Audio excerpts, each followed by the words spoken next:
നമസ്കാരം, welcome to super notes. 27 ആരംഭിച്ച group D എക്സാമിന് 20 ചോദ്യങ്ങളിൽ നിന്ന് 18 ചോദ്യവും കറണ്ട് അഫയേഴ്സ് ആയിരുന്നു മക്കളെ. ഇതൊരു സൂചനയാണോ വരാൻ പോകുന്ന RRB NTPC graduate under graduate level എക്സാമിനും ഇതേ പാറ്റേൺ തന്നെയാണോ തുടരുന്നത്? നമുക്ക് റിസ്ക് എടുക്കാൻ സമയമില്ല മക്കളെ. 40 മാർക്കാണ് CBT 1 ഫ്രം ജനറൽ അവയർനെസ്. എന്നാൽ അത് 50 മാർക്കായിട്ട് CBT 2 എത്തുമ്പോൾ ഉയരുന്നുണ്ട്. സോ നമുക്ക് ഒട്ടും റിസ്ക് എടുക്കാൻ സമയമില്ല. എങ്ങനെയാണ് നമ്മൾ ഈ കറണ്ട് അഫയേഴ്സിനെ ഡീൽ ചെയ്യാൻ പോകുന്നത്, അതല്ലെങ്കിൽ എങ്ങനെയായിരുന്നു നമ്മുടെ ടോപ്പേഴ്സ് ഈ കറണ്ട് അഫയേഴ്സിനെ ഡീൽ ചെയ്തുകൊണ്ടിരുന്നത് തുടങ്ങിയ കാര്യങ്ങളാണ് നമ്മൾ ഈ വീഡിയോയിൽ ഡിസ്കസ് ചെയ്യാൻ പോകുന്നത്. മക്കളെ, ഞാൻ പറഞ്ഞ പോലെ തന്നെ 20 ചോദ്യങ്ങളിൽ നിന്ന് 18 ചോദ്യവും കറണ്ട് അഫയേഴ്സ് ആയിരുന്നു. അതിൽ സ്പെസിഫിക് ആയിട്ട് ഞാൻ പറയുവാണെങ്കിൽ നോക്കിക്കോ, കറണ്ട് അഫയേഴ്സ് 6 മാർക്ക്. അതേ സമയം തന്നെ ഇവിടെ നോക്കിക്കോ, ഈ റെയിൽവേ GK എന്നൊക്കെ പറയുന്നത് കറണ്ട് അഫയേഴ്സ് ചോദ്യങ്ങളായിരുന്നു. ഒരു ഉദാഹരണം പറയാണ്, ഇപ്പൊ ജോഗ്രഫി എടുക്കുക. ജോഗ്രഫി എടുക്കുമ്പോൾ അവിടെ ഇൻഡസ് വാട്ടർ ട്രീറ്റിയെ കുറിച്ച് ചോദ്യം ഉണ്ടായിരുന്നു. ഇൻഡസ് വാട്ടർ ട്രീറ്റി എന്ന് പറയുമ്പോൾ അത് കറണ്ട് അഫയേഴ്സ് റിലേറ്റഡ് ആയിട്ട് വരുന്ന ഒരു ചോദ്യമാണ്. പ്രത്യേകിച്ചും ഓപ്പറേഷൻ സിന്ദൂർ ഒക്കെ നടന്ന ഒരു ടൈം ആയതുകൊണ്ട് തന്നെ നമുക്ക് എക്സ്പെക്ട് ചെയ്യാവുന്ന ഒരു ചോദ്യം തന്നെയായിരുന്നു ഇൻഡസ് വാട്ടർ ട്രീറ്റി എന്ന് പറയുന്നത്. അതേപോലെ തന്നെ മണിപ്പൂർ ഇഷ്യൂസ് നിരന്തരം നടക്കുന്നതുകൊണ്ട് നമുക്കറിയാം അവിടെ എന്തുണ്ട്, അവിടെ പ്രസിഡന്റ് റൂൾ ഉണ്ട്. പ്രസിഡന്റ് റൂൾ നിലവിൽ വന്നുകൊണ്ട് തന്നെ മണിപ്പൂർ നിരന്തരം നമുക്ക് വാർത്തയിൽ ഉണ്ടായിരുന്നു. അതിന്റെ പശ്ചാത്തലത്തിലാണ് മണിപ്പൂർ ബില്ല് ചോദിച്ചത്.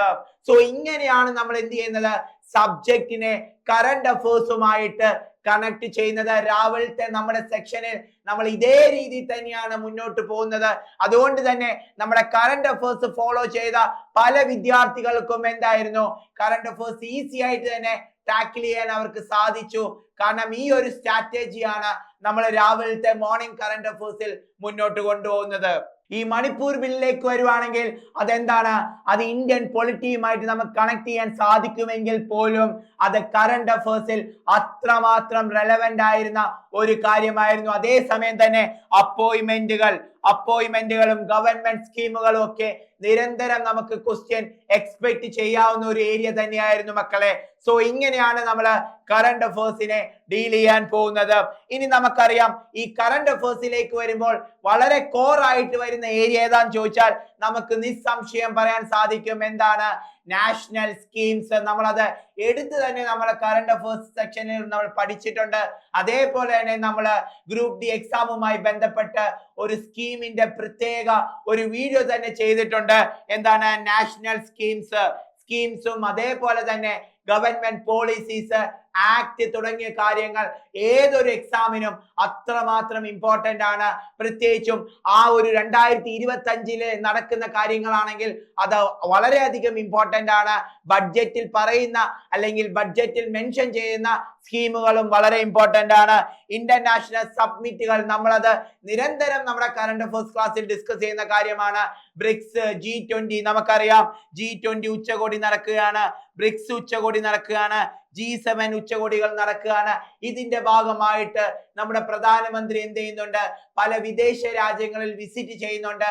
സോ അതിന്റെ പശ്ചാത്തലത്തിലാണ് പ്രധാനമന്ത്രി വിസിറ്റ് ചെയ്ത രാജ്യങ്ങളെ കുറിച്ചുള്ള ചോദ്യം വന്നിട്ടുള്ളത്. സോ നമുക്ക് എപ്പോഴും എന്താണ് വേണ്ടത്, നമ്മൾ അത്രമാത്രം അപ്ഡേറ്റ് ചെയ്ത് നിന്നാൽ മാത്രമേ നമുക്ക് കറണ്ട് അഫയേഴ്സ് എന്ത് ചെയ്യാൻ സാധിക്കത്തുള്ളൂ, കറണ്ട് അഫയേഴ്സ് ഡീൽ ചെയ്യാൻ സാധിക്കത്തുള്ളൂ.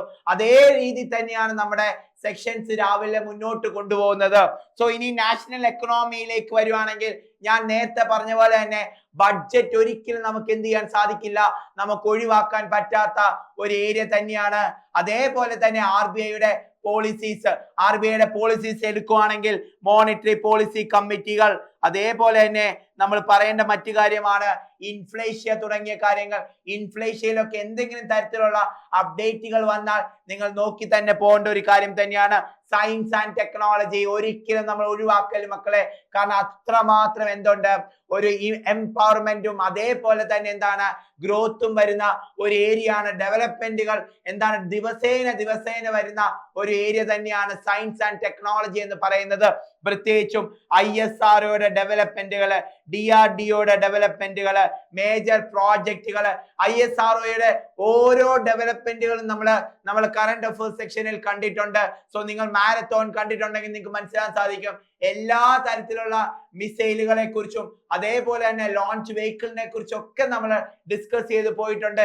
ഇതേ ശൈലി തന്നെയാണ് നമ്മുടെ മോർണിംഗ് കറണ്ട് അഫയേഴ്സും നമ്മൾ ഡിസ്കസ് ചെയ്ത് പോകുന്നത്. കാരണം അത്രമാത്രം റെലവെന്റ് ആയിട്ടുള്ള ഒരു ഏരിയ തന്നെയാണ് എന്ത് സയൻസ് ആൻഡ് ടെക്നോളജി എന്ന് പറയുന്നത്. ഇനി ബയോടെക്നോളജിയിൽ എന്തെങ്കിലും തരത്തിലുള്ള പുതിയ ഡെവലപ്മെന്റ് ഉണ്ടെങ്കിൽ നമ്മൾ നോക്കണം. ജീൻ തെറാപ്പിയിൽ എന്തെങ്കിലും തരത്തിലുള്ള ഡെവലപ്മെന്റ് ഉണ്ടെങ്കിൽ നോക്കണം. അത്രമാത്രം ഇമ്പോർട്ടന്റ് ആണ്. ഇനി ബയോ മെഡിസിനിൽ എന്തെങ്കിലും ടൈപ്പ് ഓഫ് ഡെവലപ്മെന്റ് ഉണ്ടെങ്കിൽ നമ്മൾ നോക്കേണ്ട ഒരു ഏരിയ തന്നെയാണ് എന്ത് സയൻസ് ആൻഡ് ടെക്നോളജി എന്ന് പറയുന്നത്. അതേസമയം തന്നെ നമ്മുടെ എന്താണ് സബ്മിറ്റുകൾ, ഇമ്പോർട്ടന്റ് ആയിട്ടുള്ള സബ്മിറ്റുകൾ നമ്മൾ 2025 സബ്മിറ്റുകളെ കുറിച്ച് ഡിസ്കസ് ചെയ്തായിരുന്നു, 24 ഡിസ്കസ് ചെയ്തായിരുന്നു ഇമ്പോർട്ടന്റ് സബ്മിറ്റുകൾ. അതേപോലെ തന്നെ നമ്മൾ പാരീസ് സബ്മിറ്റുകളെ കുറിച്ചും എർത്ത് സബ്മിറ്റുകളെ കുറിച്ചും ഒക്കെ നമ്മൾ ഡിസ്കസ് ചെയ്തിട്ടുണ്ടായിരുന്നു. ക്യോട്ടോ പ്രോട്ടോകോളിനെ കുറിച്ച് ഡിസ്കസ് ചെയ്തിട്ടുണ്ടായിരുന്നു. ഇതൊക്കെ വെറുതെ നമ്മൾ ഡിസ്കസ് ചെയ്യുവല്ല, കാരണം ആ ഒരു പർട്ടിക്കുലർ ഇയറിൽ ഇത് വളരെ റെലവെന്റ് ആയിരിക്കും. എന്തെങ്കിലും തരത്തിലുള്ള ന്യൂസ് അതുമായി കണക്ട് ചെയ്തുണ്ടായിരിക്കും. സോ അതുകൊണ്ടാണ് നമ്മുടെ കറണ്ട് അഫയേഴ്സ് സെക്ഷനുകളിൽ അത് നമ്മൾ ഡിസ്കസ് ചെയ്തു പോകുന്നത്. അപ്പോയിന്റ്മെന്റുകൾ നമ്മൾ അതിനു വേണ്ടി ഒരു വീഡിയോ തന്നെ ചെയ്തിട്ടുണ്ട്. കാരണം എപ്പോഴും നിരന്തരം നമുക്ക് ക്വസ്റ്റ്യൻ കാണുന്ന ഒരു ഏരിയ തന്നെയാണ് അപ്പോയിന്റ്മെന്റുകൾ. പ്രത്യേകിച്ചും കോൺസ്റ്റിറ്റ്യൂഷൻ ബോഡീസിൽ എന്തെങ്കിലും തരത്തിലുള്ള ചേഞ്ചസ് വരുവാണെങ്കിൽ നിങ്ങൾ നോക്കി തന്നെ പോകണം. നമ്മൾ അതിനു വേണ്ടി ഒരു വീഡിയോ തന്നെ ചെയ്തിട്ടുണ്ട്. RBI ചെയർമാൻ അവിടെ പറയുന്നുണ്ട്, ഇലക്ഷൻ കമ്മീഷനെ കുറിച്ച് പറയുന്നുണ്ട്, അതേപോലെ തന്നെ 16th ഫിനാൻസ് കമ്മീഷനെ കുറിച്ച് പറയുന്നുണ്ട്.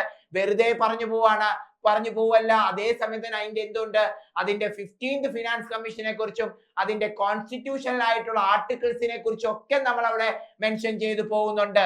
മറ്റൊരു ഇമ്പോർട്ടന്റ് ആയിട്ടുള്ള സെക്ഷൻ തന്നെയാണ് മക്കളെ എന്താ ഇൻഡെക്സ് എന്ന് പറയുന്നത്. അതിനു വേണ്ടി നമ്മൾ ഒരു വീഡിയോ ചെയ്തിട്ടുണ്ട്. ഇമ്പോർട്ടന്റ് ആയിട്ടുള്ള ഇൻഡെക്സുകൾ, ഗ്ലോബൽ ജെൻഡർ ഗ്യാപ്പ്, അതേപോലെ തന്നെ gender index, sustainable development index report തുടങ്ങിയ റിപ്പോർട്ടുകൾ, വളരെ പ്രധാനപ്പെട്ട റിപ്പോർട്ടുകളെ കുറിച്ചും നമ്മൾ ഒരു ഇൻഡെക്സ് ചെയ്തിട്ടുണ്ട്. ഈ ഇൻഡെക്സ് എന്താണ്, നിരന്തരം നമുക്ക് ക്വസ്റ്റ്യനിൽ കാണാവുന്ന ഒരു ഏരിയ തന്നെയാണ്. സ്പോർട്സ് ആൻഡ് ആർട്സ് കൾച്ചർ എന്ന് പറയുന്നതും ഈ വളരെ റീസെന്റ് ആയിട്ടുള്ള ഇപ്പൊ നമ്മൾ T20 വേൾഡ് കപ്പിനെ കുറിച്ച് നമ്മൾ ക്ലാസ്സിൽ പറഞ്ഞിട്ടുണ്ട്, ചാമ്പ്യൻസ് ട്രോഫിയെ കുറിച്ച് പറഞ്ഞിട്ടുണ്ട്, അണ്ടർ 90 കുറിച്ച് നമ്മൾ പറഞ്ഞിട്ടുണ്ട്. സോ ഇതൊക്കെ നമുക്ക് എക്സ്പെക്ട് ചെയ്യാവുന്ന ഏരിയ തന്നെയാണ്. നമുക്ക് ഒന്ന് ശ്രമിച്ചാൽ നമുക്ക് നല്ല മാർക്ക് നേടാൻ പറ്റുന്ന ഒരു ഏരിയാസ് തന്നെയാണ്. നമുക്കത് പ്രെഡിക്റ്റ് ചെയ്യാൻ സാധിക്കും മക്കളെ. സോ അതേ രീതി തന്നെയാണ് നമ്മുടെ കറണ്ട് അഫയേഴ്സ് സെക്ഷൻസ് രാവിലെ മുന്നോട്ട് കൊണ്ടുപോകുന്നത്.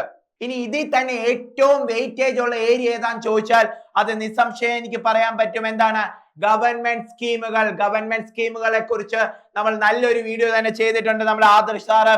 സോ ഗവൺമെന്റ് സ്കീമുകളും പോളിസീസും നാഷണൽ ലെവലായിട്ടുള്ള സ്കീമുകളും പോളിസീസും പ്രത്യേകിച്ച് ഇപ്പൊ 2025 ബഡ്ജറ്റിൽ മെൻഷൻ ചെയ്യുന്ന സ്കീമുകളും പോളിസീസുകളും നിങ്ങൾ നോക്കി തന്നെ പോകണം. കാരണം അത് റെലവെന്റ് ആണ്. സോ നിങ്ങൾ നോക്കി തന്നെ പോകണം. എന്നാൽ അതേ സമയം തന്നെ ഗവൺമെന്റിന്റെ വളരെ സക്സസ്ഫുൾ ആയിട്ടുള്ള പ്രോഗ്രാമുകൾ, ഫോർ എക്സാമ്പിൾ സ്വച്ഛ് ഭാരത് അഭിയാൻ, അതേപോലെ തന്നെ എന്താണ് ജൻധൻ യോജന, മുദ്ര യോജന തുടങ്ങിയ വളരെ ഇമ്പോർട്ടന്റ് ആയിട്ടുള്ള സക്സസ്ഫുൾ ആയിട്ടുള്ള ഗവൺമെന്റ് സ്കീമുകൾ നമ്മൾ നോക്കി പോകണം. പലപ്പോഴും ഇതിന്റെയൊക്കെ 2014-15 ഒക്കെയാണ് അതിന്റെ ആരംഭിക്കുന്ന വർഷമെങ്കിൽ പോലും ഇപ്പോഴും ഈ പ്രോജക്റ്റുകൾക്ക് എന്തുണ്ട്, അല്ലെങ്കിൽ സ്കീമുകൾക്ക് എന്തുണ്ട്, ഇമ്പോർട്ടൻസ് ഉണ്ട്. ഇമ്പോർട്ടന്റ് ആയിട്ടുള്ള അപ്പോയിന്റ്മെന്റുകൾ അത് നാഷണൽ ലെവൽ ആയിക്കോട്ടെ ഇന്റർനാഷണൽ ലെവൽ ആയിക്കോട്ടെ നമ്മൾ നോക്കി തന്നെ പോകണം. ഇന്റർനാഷണൽ എന്ന് പറയുമ്പോൾ എല്ലാം നിങ്ങൾ നോക്കി പോകണ്ട, വളരെ ഇമ്പോർട്ടന്റ് ആയിട്ടുള്ള കാര്യങ്ങൾ മാത്രം നോക്കിയാൽ മതി.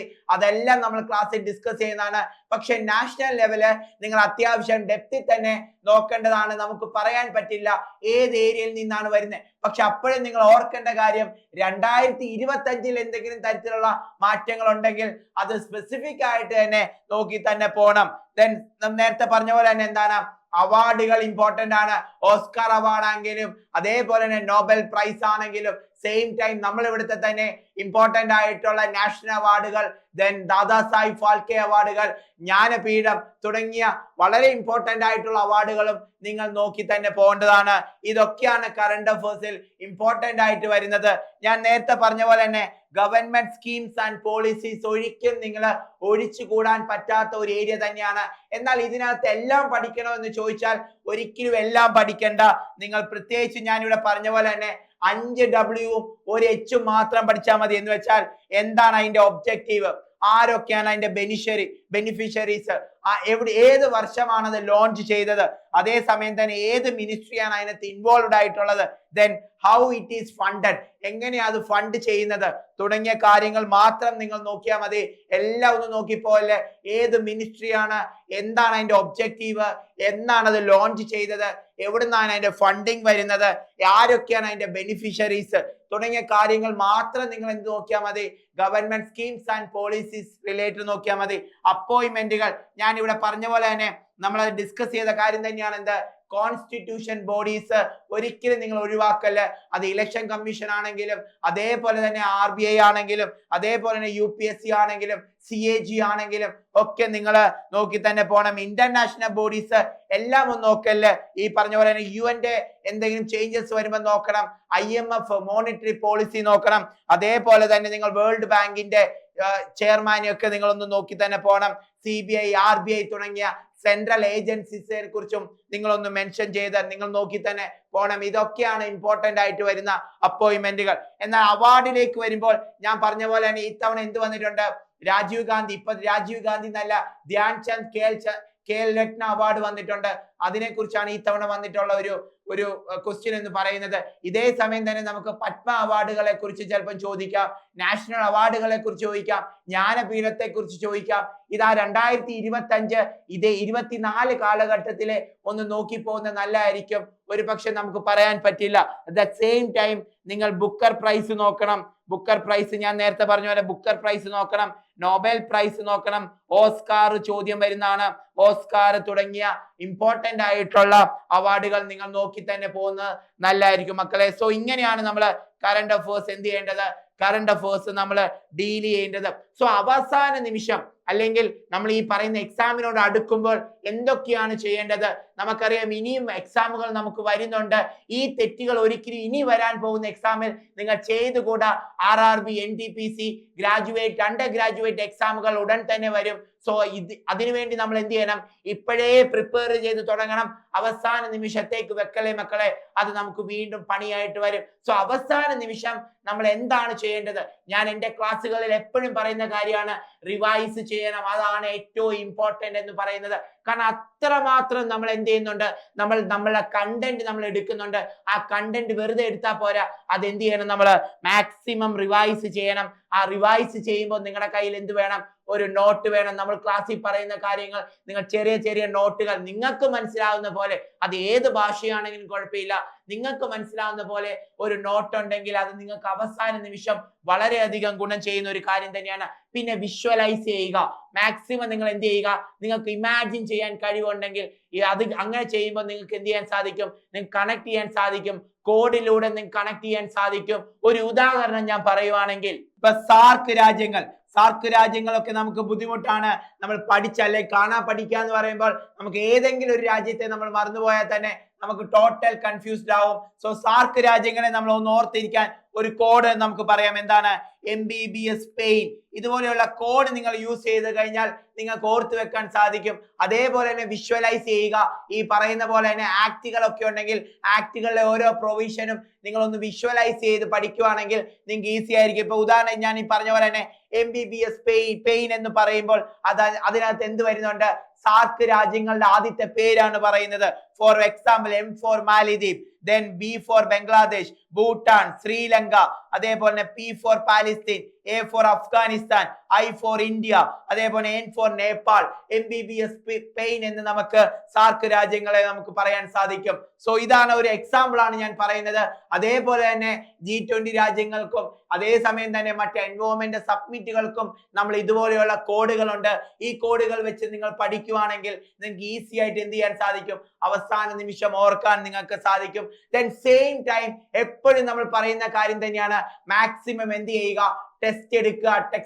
ടെസ്റ്റ് വെറുതെ എടുക്കാതെ അതിനെന്ത് ചെയ്യുക, അതിനെ ഒന്ന് അനാലിസ് ചെയ്യുമ്പോൾ നിങ്ങൾക്ക് എവിടെയാണ് തെറ്റിപ്പോകുന്നത്, ഏതാണ് നിങ്ങളുടെ ഗ്യാപ്പ് ഏരിയ തുടങ്ങിയ കാര്യങ്ങൾ നിങ്ങൾക്ക് മനസ്സിലാക്കാൻ സാധിക്കും. അതേസമയം തന്നെ നമുക്ക് മിസ്സായി പോയ കണ്ടന്റുകളും നമുക്ക് എന്ത് ചെയ്യും, നമുക്ക് കിട്ടുകയൊക്കെ ചെയ്യും. സോ ടെസ്റ്റ് എടുക്കുക എന്ന് പറയുന്നത് വളരെ ഇമ്പോർട്ടന്റ് ആയിട്ടുള്ള കാര്യമാണ്. അതേപോലെ തന്നെ നിങ്ങൾ ഒരു കാര്യം പഠിക്കുമ്പോൾ അതിനെ കണക്ട് ചെയ്ത് മറ്റൊരു കാര്യത്തിലേക്ക് നിങ്ങൾക്ക് പോകാൻ പറ്റണം. അതാണ് സ്റ്റാറ്റിക് ആൻഡ് ഡൈനമിക് ലിങ്കേജ് എന്ന് പറയുന്നത്. ഫോർ എക്സാമ്പിൾ, നിങ്ങളിപ്പം ഫണ്ടമെന്റൽ റൈറ്റ് എടുക്കുമ്പോൾ തന്നെ ഈ ഫണ്ടമെന്റൽ റൈറ്റുമായി ബന്ധപ്പെട്ട് ഏതെങ്കിലും ആക്ടുകൾ ഉണ്ടെങ്കിൽ ആ ആക്ടിലേക്ക് പോവുക എന്ന് പറയുമ്പോൾ നമ്മൾ എന്ത് ചെയ്യുവാണ്, ഒരേ സമയം തന്നെ ഫണ്ടമെന്റൽ റൈറ്റ് നമ്മുടെ കിട്ടും, അതേ സമയം തന്നെ നമ്മൾ എങ്ങോട്ടും പോവാണ്, നമ്മൾ ഒരു ആക്ടിലേക്കും പോവാണ്. ഇനി ഫോർ എക്സാമ്പിൾ മറ്റൊരു ഉദാഹരണം പറയുകയാണെങ്കിൽ ഇപ്പൊ സാർക്ക് രാജ്യം തന്നെ എടുക്കുക. സാർക്ക് രാജ്യങ്ങൾ സാർക്കിന്റെ രാജ്യങ്ങൾ പഠിക്കുമ്പോൾ തന്നെ ആ രാജ്യങ്ങളുടെ ബൗണ്ടറി ഒന്ന് പഠിക്കുമ്പോൾ എന്തായി, ഒരേ സമയം തന്നെ സാർക്ക് രാജ്യങ്ങളെ കുറിച്ചും അറിയാം, അതിന്റെ ബൗണ്ടറീസിനെ കുറിച്ച് നമ്മൾ പഠിച്ചു പോവാണ്. സോ ഇതുപോലെ നമുക്ക് എന്ത് ചെയ്യാൻ പറ്റും, നമുക്ക് കണക്ട് ചെയ്യാൻ നമുക്ക് സാധിക്കും. മറ്റൊരു എക്സാമ്പിൾ ആണ് ക്വാഡ് എന്ന് പറയുന്ന ഒരു ഓർഗനൈസേഷൻ ഉണ്ട്. അവിടെ നമുക്ക് എടുക്കാൻ എന്താണ്, JUSA എന്ന് പറയാം. JUSA എന്ന് പറയാം. J എന്ന് പറയുമ്പോൾ ജപ്പാൻ, ഓസ്ട്രേലിയ, ഇന്ത്യ, USA.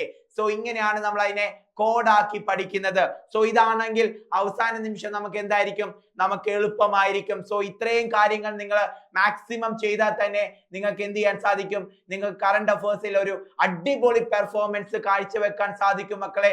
ഒരു സംശയവുമില്ല. ഞാൻ പറഞ്ഞ പോലെ തന്നെ ഇനി എന്താണ് നമുക്ക് വരാൻ പോകുന്നത്, ഏറ്റവും ഇമ്പോർട്ടന്റ് ആയിട്ടുള്ള RRB NTPC graduate under graduate exam ആണ്. ഇതേ പാറ്റേൺ ആണോ തുടരാനെങ്കിൽ നമുക്ക് ഒരു റിസ്ക് എടുക്കാൻ പറ്റില്ല.